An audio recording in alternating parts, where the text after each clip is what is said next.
Hi, this is Sheb. Welcome to the Faith Colloquium podcast.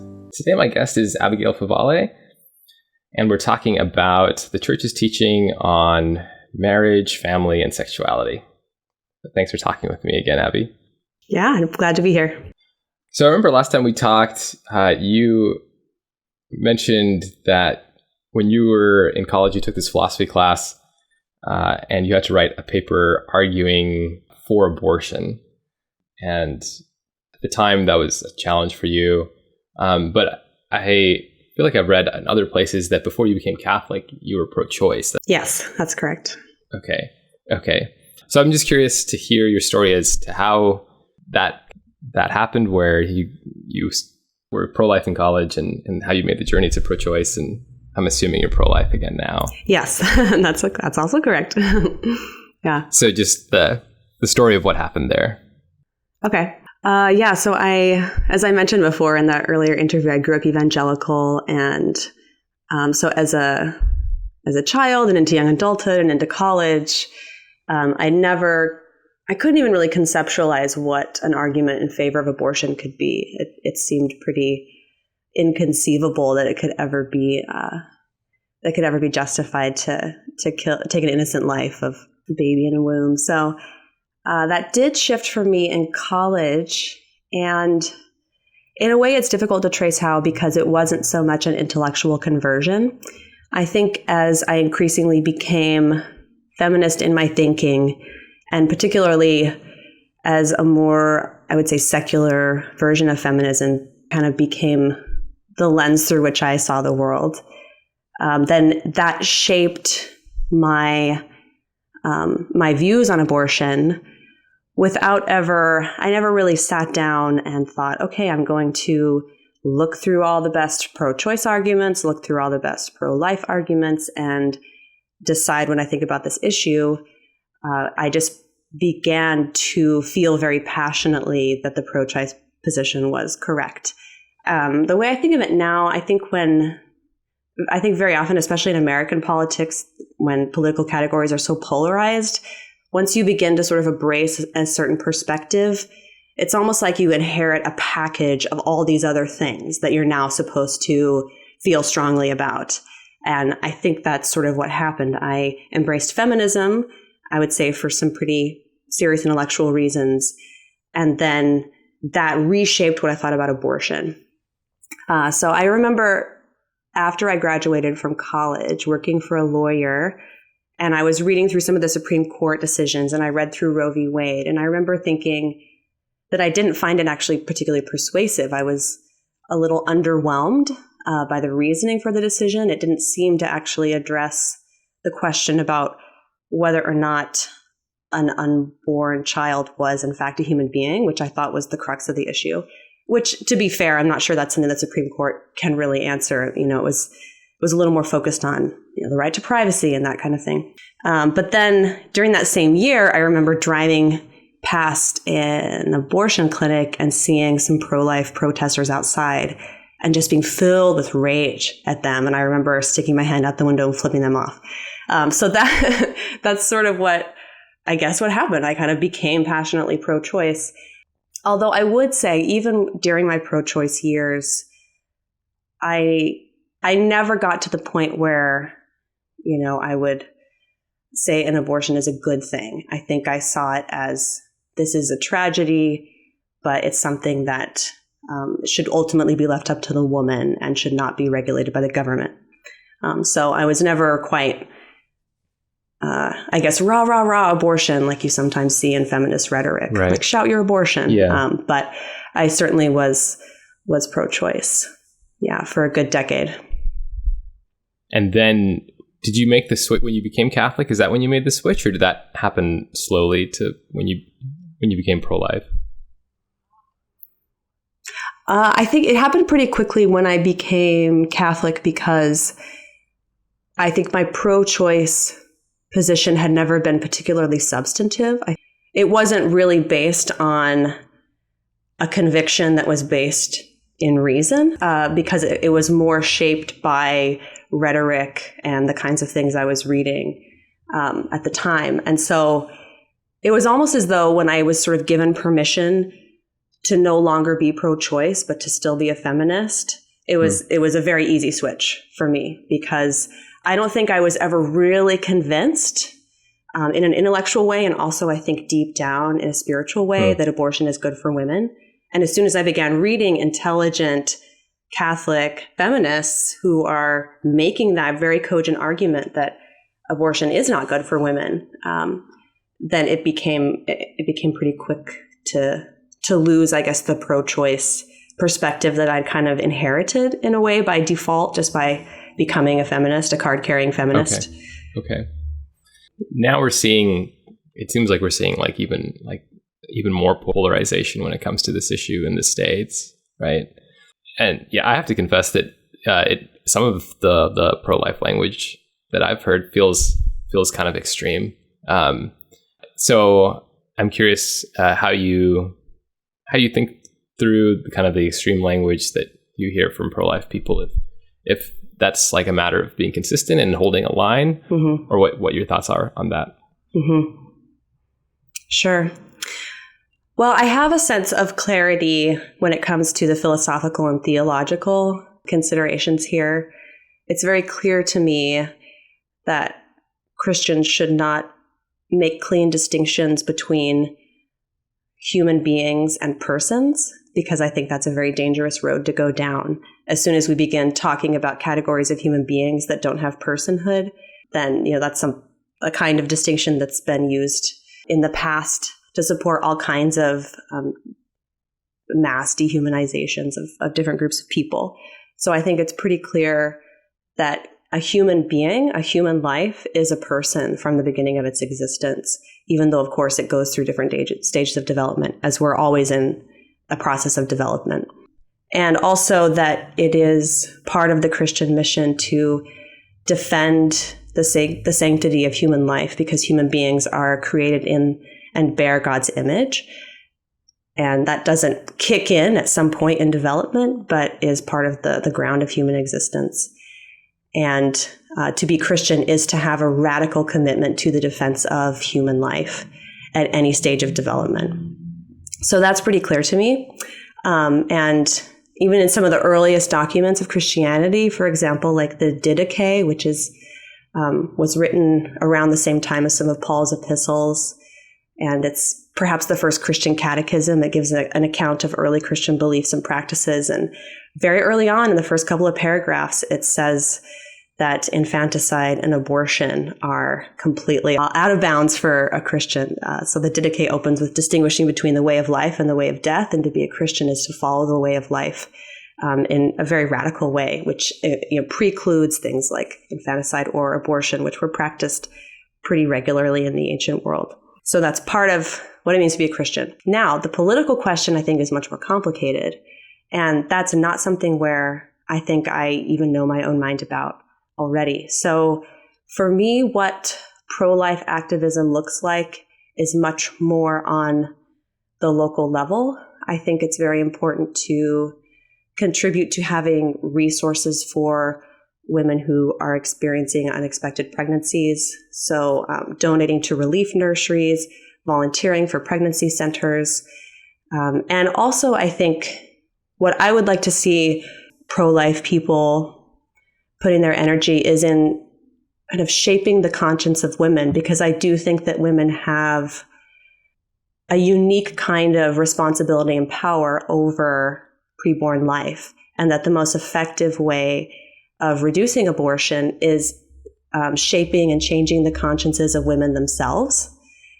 So I myself have perhaps some ambivalence about some of the more political strategies or the law-based strategies, which isn't to say I don't support them at all, or if they're on the ballot, sometimes I support them with my vote and that kind of thing. But I really think the key to reducing abortion is to speak to women themselves, because I think a lot of women deep down know that if this is the solution our society is offering to the problem of unplanned pregnancy, it's not a good one, and there is a better one. So if we're living in a moment where women are often forced into situations where they feel like they have to, kill their own child in order to kind of maintain a certain way of life or to make life work, then that's a problem. But I think there are other ways besides just battling it out in the courts to create more of a culture of life. What about in like those situations where I'm thinking, let's say, of incest cases specifically, right? So it seems like there's something that's tainted or twisted about parenthood in a situation like that, right? So like for a child to enter into this world is like for a child to have a mother and a father. Yes. But to me, it seems like it would be tainted in some way. I guess that's kind of my instinctual thought that this child wouldn't have a mother and a father, to use an older term, like in a natural sense, right? Like when a child doesn't have a mother and a father, this kind of natural way, is that something that should be given some serious consideration? Mm-hmm. Yeah. Well, I think you're exactly right that it's sort of a horrific perversion of the categories of parenthood, right? Which is why it's a really awful thing, which has always been discouraged in the Christian tradition. But I don't think exterminating the existence of anyone is for that person's well-being ever, right? So even if a human being is being born into a horrific and sort of unnatural circumstance like you're describing, and even if, first of all, that child does have a mother, right? Every human being that comes into existence has a mother. And also every human being has a father, even if there's the natural human father. And even in the cases of incest, the father and mother, have this other, sort of unnatural relationship, I guess you might say. There still is the fatherhood of God to consider. So I don't think that any person's existence is ever a mistake, even if it arises from messed up circumstances, which happens all the time, right? I mean, human beings are flawed. Life is messy. Things get really complicated. Human beings are capable of great evil, and also just great folly. But I really do believe that every human being that comes into existence is willed by God to exist. And it's not our job to sort of assess which human beings that God wills into existence should be allowed to exist or not. We are meant to receive that existence in a radical act of hospitality as Christians. So even in the most complicated cases, I really do think that ending the life of a person's existence, even if it arises from very complicated and disturbing circumstances, is never the best solution. Yeah. The hospitality piece, I feel like those aren't categories we frequently think about, right? Yeah. Right. And I agree with you. A little earlier, you said that sometimes the rights language is limited and maybe not the best. And I think that's absolutely true, because if this issue is always spoken about in terms of rights, then it leads to a war between the rights of a woman and the rights of an unborn child, because the very phenomenon of pregnancy undermines this idea of the discrete individual that the rhetoric of rights depends upon. So a pregnant woman, you got two people sharing momentarily or temporarily the same body. So the rights language is not complicated enough to capture that.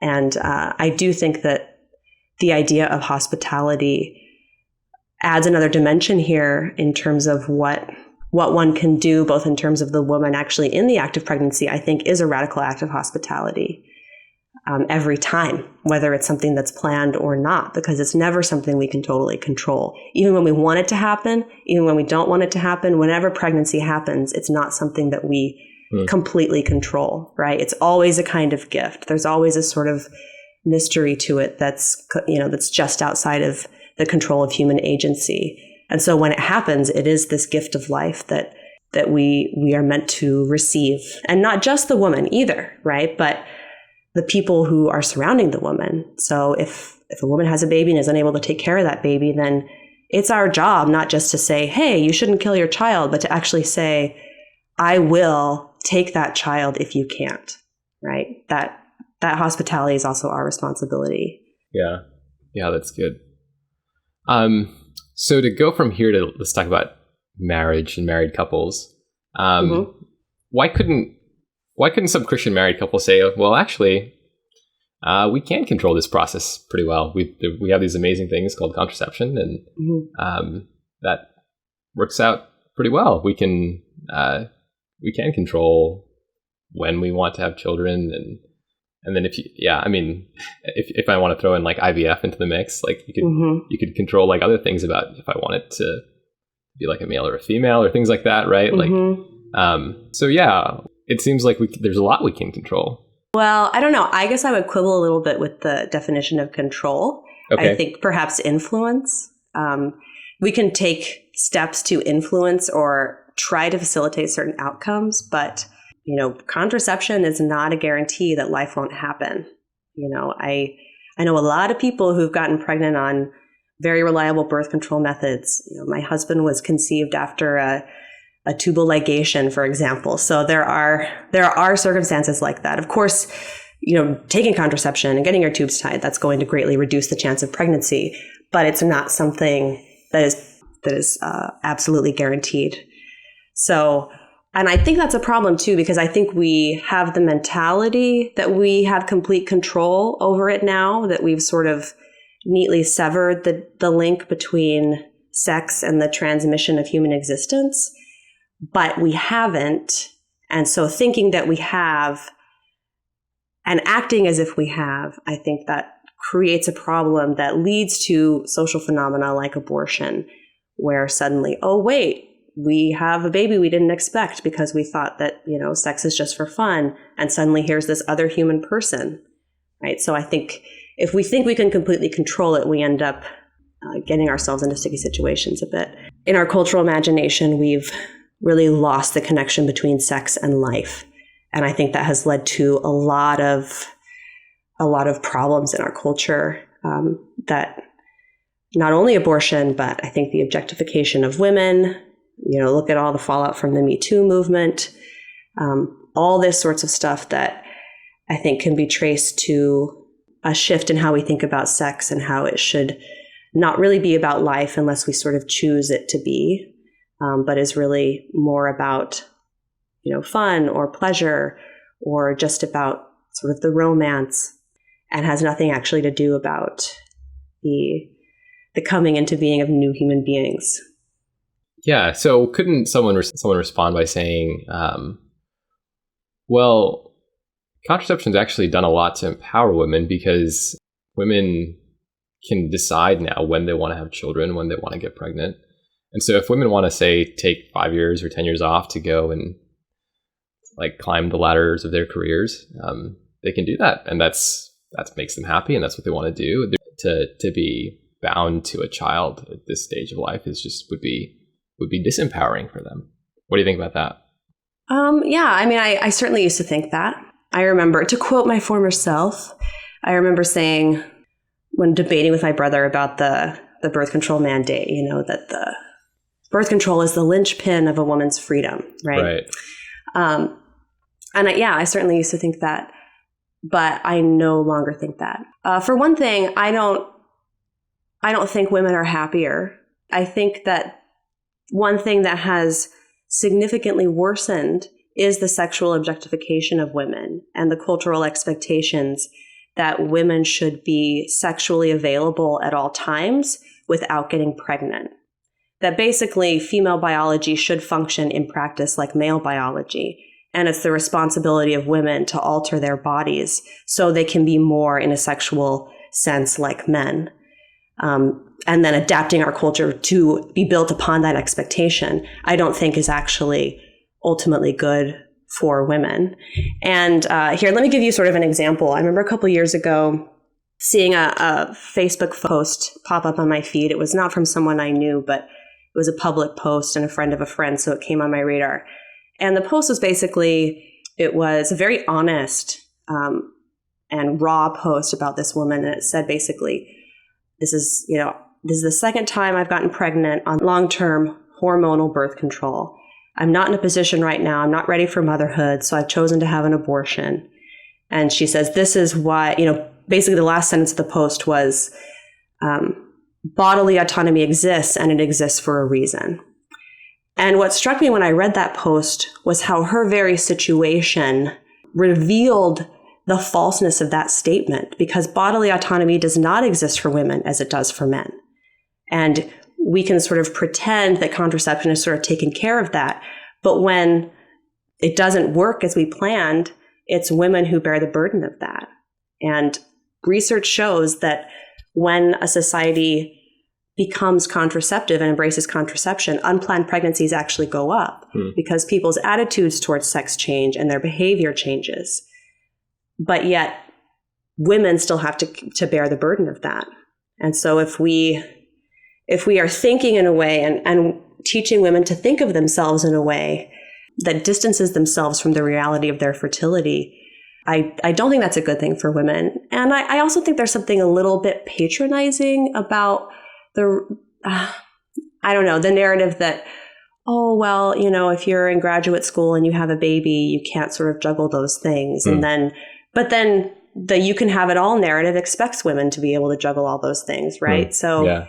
I think our society has really expected women to just adapt themselves at the level of their biology to the male world, rather than creating a culture where pregnancy and women's fertility is not a threat or this sort of risk that has to be minimized, but something that can be accommodated and made.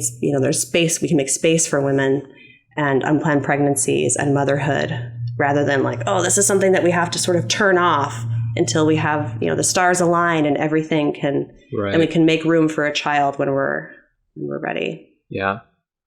If you can bear with me for one more pushback, one more criticism. Do it. That's fun. So what about this? So this would come from let's say a Protestant perspective, right? So a Protestant Christian might say, well, look, the Bible doesn't say anything about contraception. The Bible doesn't say you have to have children when you get married or anything like that, at least not explicitly, it doesn't seem like.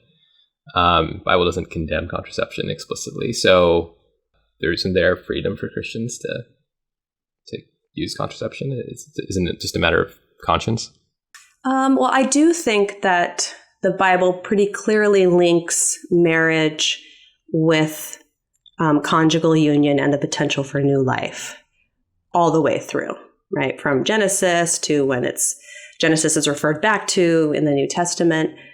So I think there's been a shift in our century of thinking about marriage as more of a contractual sort of arrangement or partnership between two individuals, and family life or children might be part of that. It's sort of an optional add-on. Right. But what marriage really is just this sort of romantic bond of love or commitment or partnership between two people. Right. But I really don't think that is the vision that's portrayed in the Bible, because I think even in sort of the Genesis narrative, marriage is instituted from the beginning as a response to kind of a social institution that arises out of the reality of sexual complementarity between man and woman. So there's a way in which marriage is tied to the biological reality of human beings, maleness and femaleness, and how new human beings come into being. And I think when our society embraced contraception, that paved the way for a pretty radical shift in the understanding of marriage, which I think has happened. So I know in the past few years, a lot of the rhetoric around gay marriage has been, gay people came and ruined marriage. But I think that's a very simplistic narrative, because I think that the most prominent understanding of marriage in our culture now is that kind of partnership model. And if that's what marriage is, then sexual complementarity doesn't really matter. And it's hard to make an argument against same-sex unions. But if one has an understanding of marriage where sexual complementarity is integral to what the purpose of marriage is for, and that marriage, in fact, is a response to that reality and is more about the good of the human beings that might result from a union rather than just the union itself, then that's a pretty different paradigm of marriage, I think. And then it becomes very difficult, I think, for especially conservative Protestants to say contraception's okay, but gay marriage is not. Right. So I think to be consistent, if you want to be consistent and say, well, same-sex marriage is sort of off the table because Christians have a different understanding of marriage, then I think that raises the elephant in the room about contraception, right? So either sexual complementarity is an integral part of marriage or not, and if so, why? And if it's because of its connection to life, then okay, why is it okay for straight married people to sever that connection to life for their own purposes, but it's not okay for gay couples? Yeah, right. That's really good. That's helpful. I have so much respect for the Catholic Church. They've been I feel like they've been consistent on everything for way longer than Protestants have on these issues. But the pushback I frequently get from students is something like, well, there are heterosexual couples who say are infertile or something like that, right? Mm-hmm. Are they sure. Can they not be married? Is their marriage illegitimate? So yeah, can you talk a little bit about that? Mm-hmm. Sure. So yeah, the infertility question I think it's a good one. I think your students are smart to be making that response. So I think the difference might be if we think about, say, a woman who is given the news from her doctor that she's unable to get pregnant. And very often this is pretty devastating for a woman to hear. But let's say, a man is told by a doctor, you're not able to get pregnant. That man will probably be like, yeah, I know. I'm a man, right? So even the categories of infertility signal that there's some kind of inherent potential in the body that isn't being realized, or something is preventing it from being actualized, right? So a man doesn't mourn the loss of not being able to get pregnant because that's not a potential that his body has in the first place. Whereas a woman, who was told that she can never have children or has to have, say, emergency hysterectomy and loses that, she doesn't lose the potential, but she loses the ability for that potential to be realized. Right. So I'm kind of drawing on these sort of Aristotelian Thomistic terms of potency and actuality, where one has the inherent potential for something, even if that is never fully actualized, right? So infertility is a really good example of this because the very category of infertility and the fact that it often needs to be treated or addressed or can be a tragedy for those who experience it shows that there is this inherent potential that's not being realized. So it's not actually a very good argument against the idea that sex has an inherent connection to life and that, sexual complementarity matters or has a connection to marriage. So, and that's why, in Christian tradition, it's never been about whether or not a child is actually born that validates the marriage. It's whether or not the conjugal act is completed, because that's how men and women participate. That's what we have agency over, in ideal circumstances, right? Right. So that's we can control. Putting issues of rape aside, we can control whether or not to participate in conjugal union. We can't control whether or not that particular conjugal act will result in a child. That's something that's beyond the realm of our agency. So that's why, couples for whom that never results in an actual child, that doesn't invalidate their marriage.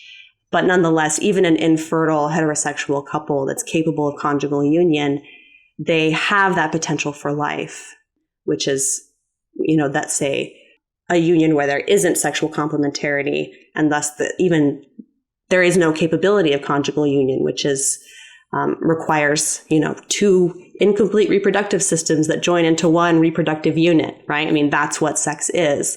Even though I think we now have this shorthand where sex is basically anything that results in an orgasm, right? But that's a different sort of understanding of sex. And sexual intercourse, the sort of joining of two beings into one complete reproductive unit, that's a unique act. That's not the same as, oral sex or masturbation or whatever. Sure. Well, I guess that would be a segue into talking about marriage as a sacrament. So, well, I guess first of all, what does that mean? What does that term mean? It's a sacrament, and then what does it mean to the marriage as a sacrament? Mm-hmm. Well, a sacrament means that there's a symbolic dimension, and also that symbol is an actual means of divine grace. So it's not just a symbol, but it's a symbol that brings about the reality that it represents. So what is the symbolic dimension of marriage? You see it beautifully spelled out in Ephesians 5, which is a passage I used to not like, but now I love, where St. Paul talks about very beautifully about how human marriage is this sign or this image of how God and human beings relate. So the way this symbol of what marriage means has changed how I view not only marriage, but how I view maleness and femaleness. That sexual complementarity exists not only to facilitate the transmission of human beings, of the species, but also to signal the divine reality of God coming into relationship with human beings. Like, that is the metaphor we're given throughout Scripture and tradition to understand how human beings relate to God. It's the conjugal, the nuptial metaphor. Yeah. So we see that in the Old Testament. We see that all the way through to the New Testament. So it's incredibly important. And so each married couple then is an image of Christ and the church, right? And St. Paul says that's a mystery or a sacramentum. It's a sacrament. So not only does each married couple represent that reality, but through that symbolism, the reality is actually brought into being.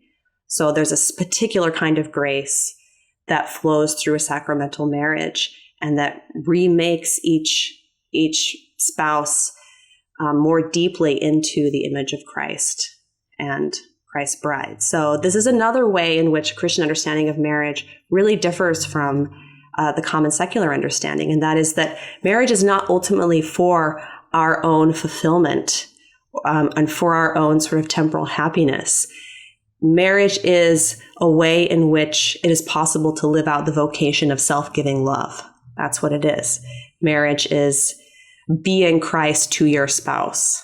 And it's a call to radical self-sacrifice, which again, like, as the Christian story is redemptive, that kind of sacrifice, that kind of suffering also brings about real transformation and a deeper kind of joy. But it's not about satisfaction or fulfillment or being happy. It's about self-giving love. Yeah. Does this mean that are all marriages considered sacramental, or is it only marriages that are done in the church? So my understanding, at least the Catholic understanding, as far as I know, I feel like I always need to put the little caveat, like, I've only been Catholic for 5 years, people, so I might be wrong about some things. Yeah. But because the first sacrament, or kind of the gateway sacrament, is baptism, right? So any marriage between two baptized people is considered sacramental. Okay. Yeah. Okay. But if you haven't been baptized, then it's not sacramental. So there's a distinction that the Catholic Church makes between valid natural marriage and sacramental marriage. So, in other words, marriages between a man and a woman, are still valid, even if they're between unbaptized people. So it's not as if, if a marriage isn't sacramental, then it's not a real marriage. But I think for a marriage to be considered sacramental in the ordinary circumstances, then there is, I think that's because the sacraments in the Catholic understanding, they flow outward from the fountainhead that is the church, right? So it's almost like there are these kind of sacramental links, right, that connect us to the body of Christ, like these golden chains of the sacrament. And so if I'm connected to that, and then I'm also married to someone who's connected to that, then that sacramental grace is going to flow into our marriage. But there's some beautiful stuff in 1 Corinthians where St. Paul talks about an unbelieving spouse can be, kind of sanctified by a believing spouse. Right. So there's a way in which God's, that God's grace is going to be working sacramentally in marriage, even if, say, only one person is part of the body of Christ and not the other person. So there's this kind of mysterious means of grace in marriage that I've seen, bear fruit in my own life. And that passage in 1 Corinthians 7, I think it is, has been very meaningful for me, just personally, very comforting. Can I ask you like one more question about children? Totally. Okay. So, how about just like, so for Christian couples, just the realities of, we've got, like, let's say 3 kids or 4 kids. We don't want to have more children because we've got a lot already. Sure. And so like maybe the husband or the wife does consider like getting a surgery so that they won't have any more kids. Right. Just because they feel like, look, we don't want to have like 10 kids. It just feels like it would be irresponsible or something like that. Sure. Yeah. What do you think about that? Well, I do think that sometimes the Catholic view of marriage and sexuality, contraception, is perceived as the expectation is just that you have as many children as possible, but that's certainly not true. And in particularly in the writings of St. John Paul II, he talks about how having children is a very important discernment process that ultimately the husband and wife have to decide. It's not the priest's job to decide how many kids a husband and wife should be able to have. So there are absolutely legitimate reasons to delay births, or to space them, or to even indefinitely avoid pregnancy.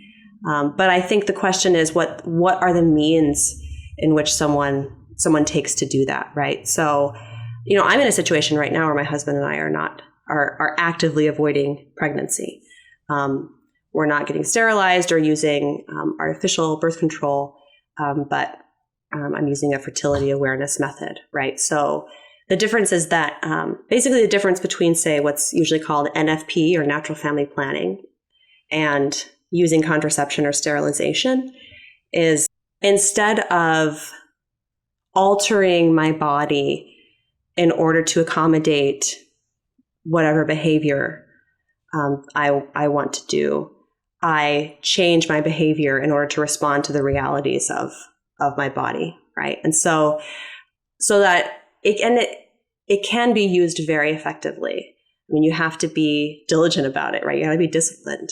But there are a wide variety of different kinds of methods of NFP, some of which have passed rigorous peer review to be just as reliable as birth control, or even more so in certain circumstances. And I think it creates a different sort of dynamic and reality in a marriage where the connection between sex and new life is always sort of kept alive and respected. And then the married couple sort of adapts their behavior to respond to that reality.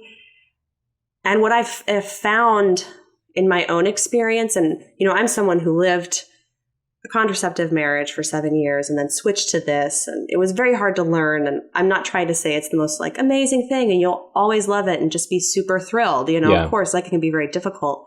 But I feel so much more respected as a whole person.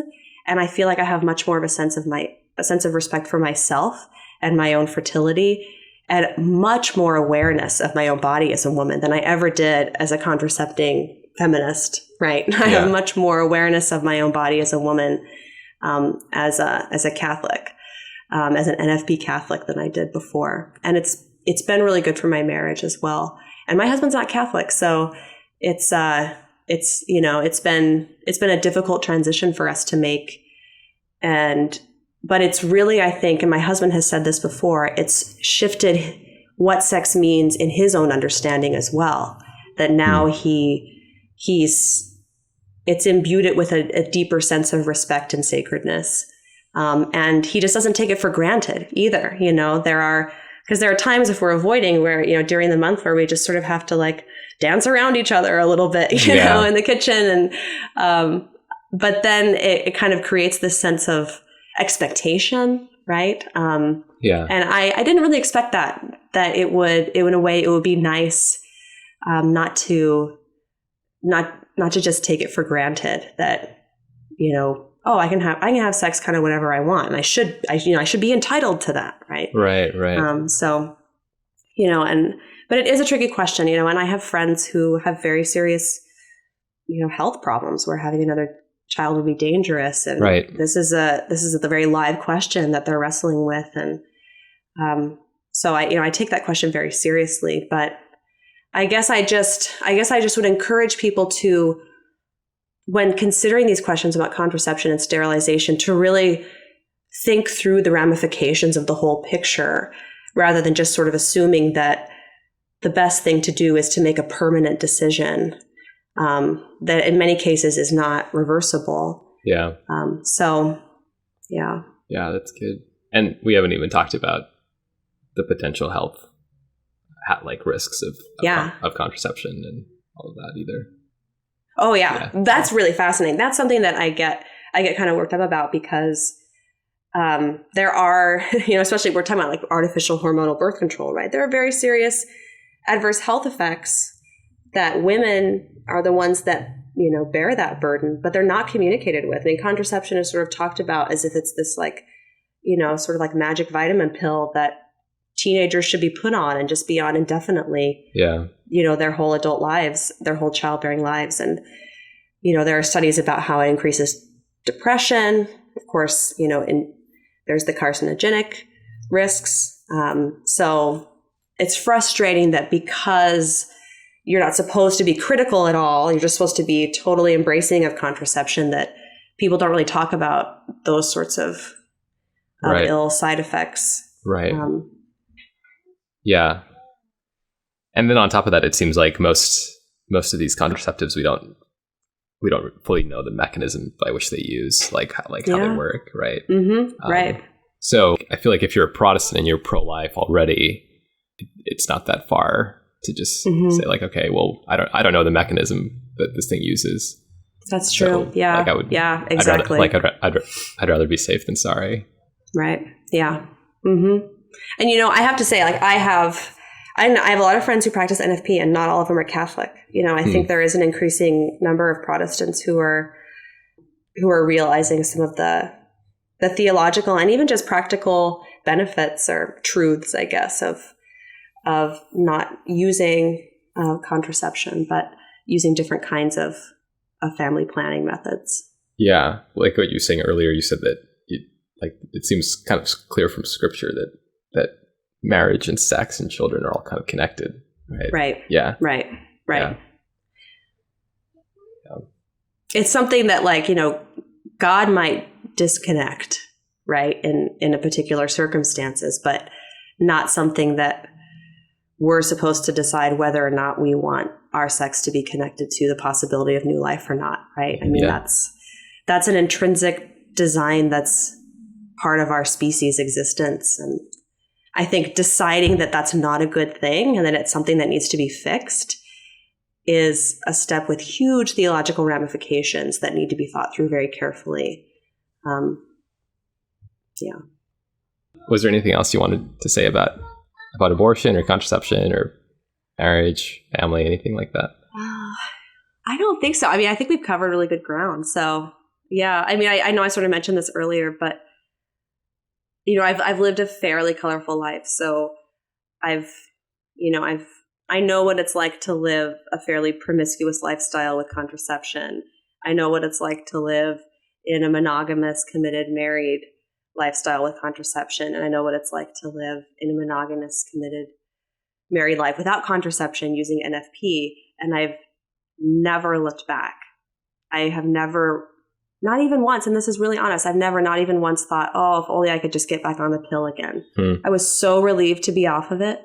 And to feel sort of normal again, and to feel a sense of kind of harmony with my own body and the way that it works.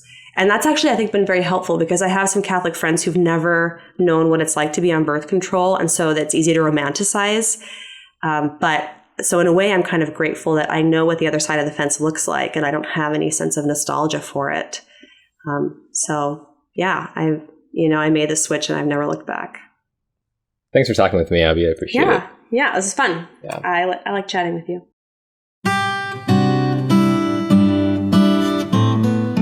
We hope you enjoyed this episode. If you did, please subscribe and please share with your friends.